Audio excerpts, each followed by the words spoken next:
From Deloitte Tax, welcome to the Tax News and Views podcast. In this series, we talk to specialists from Deloitte about the latest business issues and developments. I'm Carrie Falkenhayn, your host for Tax News and Views. And today we're discussing the outcomes from Deloitte's 2023 Tax Transformation Trend Survey, specifically focused around managing and driving value from tax compliance. Joining me today are three members of Deloitte's Tax Operate, as well as business tax practices. With me today is Emily Van Vliet, who's been on many a podcast before, but being joined by Kelly Johnson and Samantha Bonanno. So Emily, I'll start with you and maybe just talk about compliance, acceleration, compression. What's important about that? Yeah, thanks, Carrie. Well, this has definitely become a really important topic as we're working with our clients around provision and compliance processes. And I would say that's because tax departments are just under so much pressure from so many sides right now. I think about those in terms of financial, regulatory, and then also just expectations are shifting for tax teams as well. And so from the standpoint of financial pressures, the thought of doing more with less has almost kind of become a cliche, but that is the reality that many teams are facing. And so many of the leaders I'm working with are facing cost reduction targets, and they're trying to figure out how to reduce their operating cost. Many times for a tax leader who has a large enough team to do the majority of their compliance work in-house, when a business consultancy firm comes in and tries to benchmark the finance function from a headcount and operating cost standpoint, it's not unusual for tax to kind of appear above benchmarks. And so we've been working with many companies on addressing those types of financial pressures. Then, just quickly from a regulatory standpoint, of course, Pillar 2 is the large area of new compliance burdens that teams are trying to figure out now how they're going to tackle those new compliance responsibilities that are going to be coming out of Pillar 2. And then in terms of expectations, a lot of the marketplace surveys that we've done have to do with CFO expectations of the tax function. And so we consistently hear that CFOs are really looking for tax teams to evolve, to be more business leaders who have tax expertise. And so they want the tax team really focused on advising the business, driving value for the business. And it's very hard for tax teams to meet those expectations when you're spending, 9-10 months of the year working through a compliance process. So because of all these expectations, tax departments need to figure out how to get their tax compliance done more quickly so they can focus on other areas. So I guess that kind of begs the question, and Kelly, maybe you can answer. So if you're a calendar year-end taxpayer, when should you be aiming to file your tax returns? So, Carrie, it's a great question. And I would say it's a journey and definitely not a one-size-fits-all approach. For taxpayers who outsource or co-source with a service provider, it really takes mutual agreement and alignment on goals and a timeline. And then for those taxpayers who handle it internally, it's really the same, right? It still takes planning and consensus building within your team. Oftentimes, companies try to incorporate a few acceleration tools or behaviors one year, and then continue with a few more the next and so on to see what can be achieved, and can really find that they can shave months off of their existing timeline. What are some other things that you could think about in terms of reaching an accelerated timeline? So there are so many actions and tools that can be deployed, but I think about it in three main buckets. First, it's leveraging the provision to the fullest extent possible. And when I say that, I mean, if something can be finalized as part of year end, it is, and it's not touched again as part of the compliance process. Next, there are tools that can be incorporated in analytics, which I believe Sam will cover in further detail shortly, and we'll talk about tiering and batching and automation and reviewers, et cetera. And then finally, incorporating behaviors that foster acceleration. And by that, I mean how we review or challenging when we have typically done certain tasks. For example, why not pull statements and disclosures out of the compliance cycle and do them real time instead of at the end of the compliance process? So as we talk about this and what we've seen with our clients, simple changes can make a very big difference and a positive impact on pulling work forward. Sam, take us a little deeper. Kelly teed you up there. I agree 100% with what Kelly said. Like linking the provision and the return can really save a ton of time, create a lot of efficiencies, manage risk. That's a big one in my mind. I think if we step back and just look kind of bigger picture, there's many different ways to accelerate compliance and maybe less accelerate, but more compress compliance and be more efficient with it.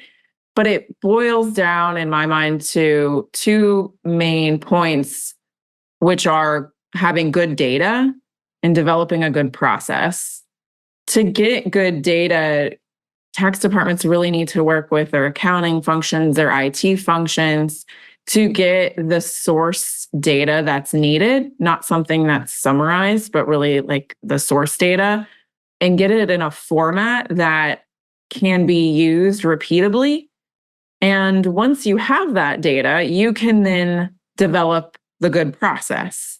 A good process is built based on the data that is received and based on that repeatable format, such that a process can then be repeated and automated.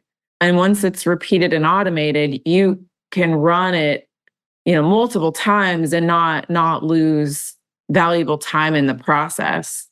Different components that I think about when I think about a good process would be automating M adjustments. If you have a GL that has the same kind of format year to year, quarter to quarter, you can create work papers that literally at the click of a button can finish your M adjustments. And to what Kelly said, you prepare them once at provision and you never touch it again. It becomes your return. Another thing I've seen is doing batch M preparation. So for example, putting all of your reserves and accruals on one work paper for all entities. And you are preparing that all at once, reviewing it all at once, and then it's done. It seems to be a lot faster than an entity by entity approach, where you would start with book income, compute all of your book tax differences ending at federal taxable income. And finally, another thing that I've seen companies do is think about review from a risk-based approach. And I think it's important, if a company is pursuing this risk-based approach in their review process, to work closely with their providers to understand and make sure all the risk areas are covered. But in essence, what a risk-based review is focusing review on more risky areas, the more material items, and items that may be immaterial or less risky, not having to spend as much time reviewing those. So that all sounds great, but there must be some barriers. Otherwise, everyone would be already doing those things. So, Sam, what are some of those things that you might encounter, and how could you address those going forward? Bad data is a really common barrier that we hear. And I won't beat around the bush on it. It's a challenge. And to overcome that challenge, it might not be immediate. It might be a journey, to Kelly's earlier point, of making changes along the way, but getting accounting and IT aligned with what you're trying to accomplish and being able to articulate internally the value that will arise as a result of the ask that you are making of those teams will be important to really be able to overcome data, if that is your problem. Another barrier, I would say, is around the risk-based review that I mentioned. We're all accountants. We're all CPAs. We like when things foot to zero, like when we tie it out to the dollar. And I think that mindset, right, is just difficult for us to overcome. It's a hard habit to break, and people aren't comfortable with it. So that's, just that paradigm shift, I think, is a barrier as well. And then another one I think of is, a lot of times tax departments are having to reach out to other departments internally, and that can create lags. For example, if you need an amount paid within 2.5 months from the HR department or from your accounting department, that those people are busy and have their own deadlines as well. And that can therefore affect our timeline in tax. So to the extent you can do method changes or different things to avoid having to reach out to other departments. That I think that is another way to kind of overcome some of those barriers. And I think the final barrier is change management.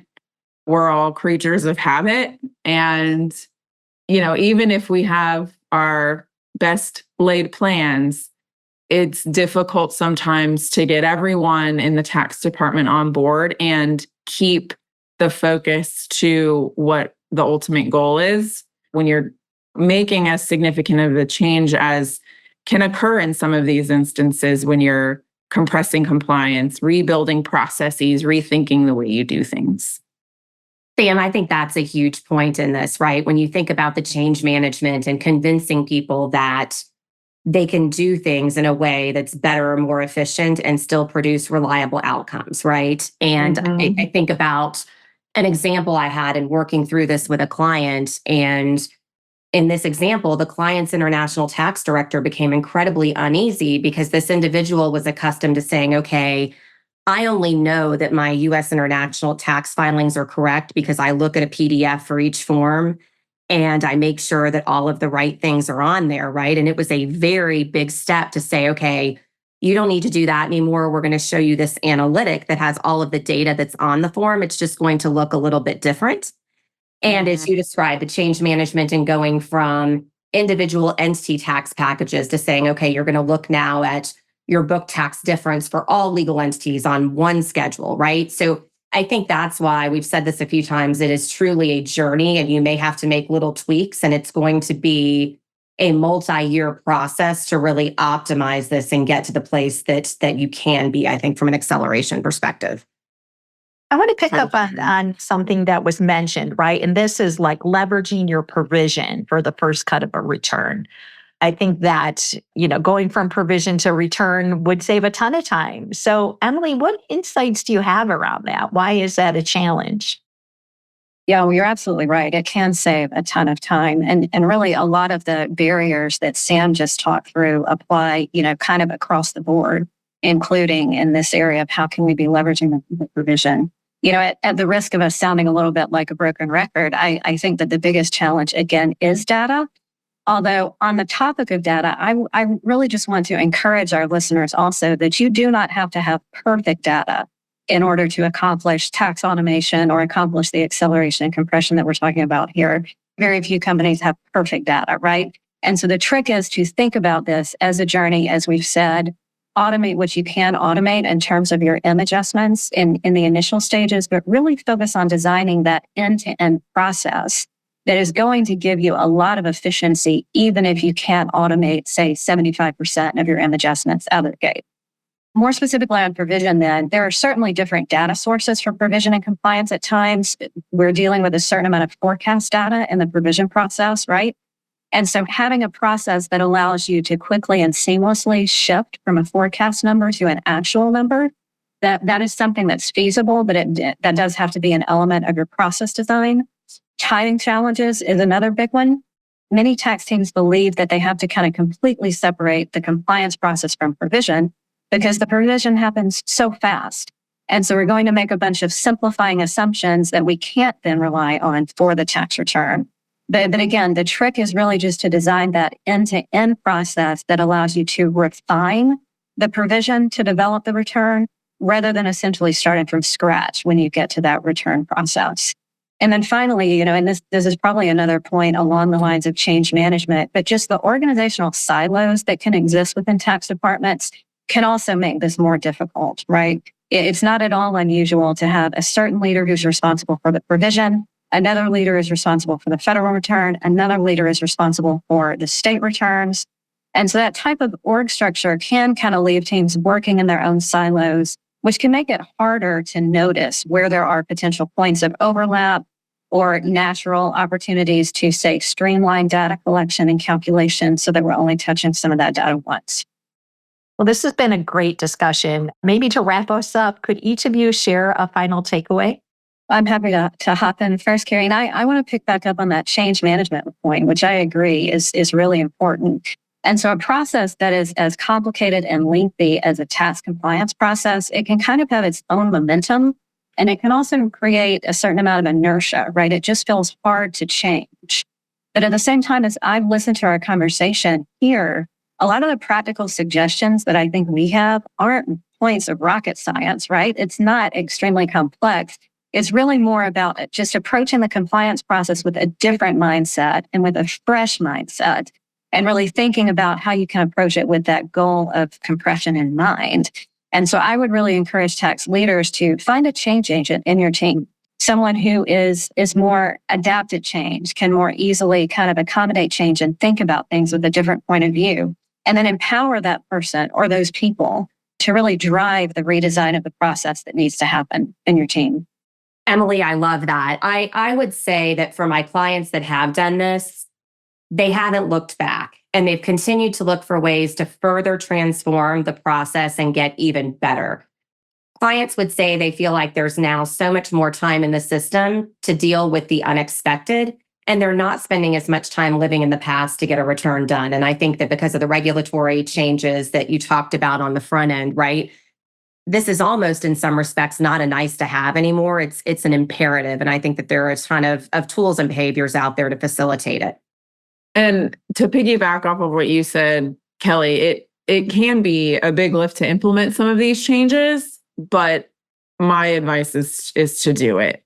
If you push through the pain, you will see the reward on the back end. I actually have a client where we implemented some of these changes, and this client just filed their tax return in July and told me that now they're bored and they're waiting on their M&A team to find a big deal to keep them busy. And I just thought, what a great problem to have.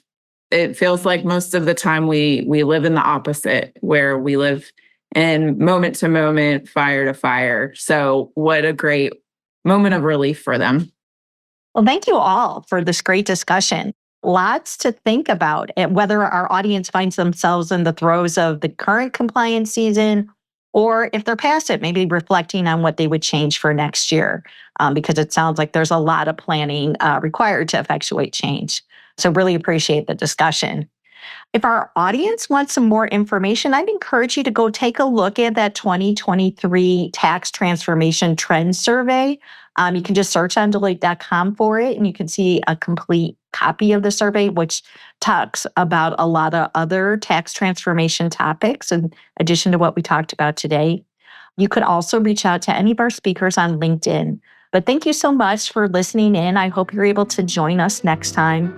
Be well, everyone.